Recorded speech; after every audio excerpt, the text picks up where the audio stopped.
Hi guys, welcome to How to Maximize. In this video, I will show you how to delete all your TikTok comments at once. Firstly, open the TikTok app. Then go to your profile from the bottom right.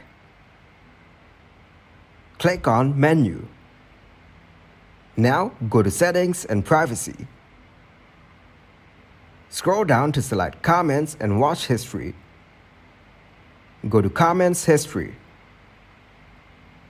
Here, open a comment and tap on it.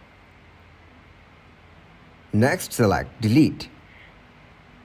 Then go back. One by one, repeat the same in order to delete the other comments on other TikTok videos. As you can see, all the comments has been deleted. So, you can't delete them all at once. Thanks for watching and please leave a like, subscribe and share.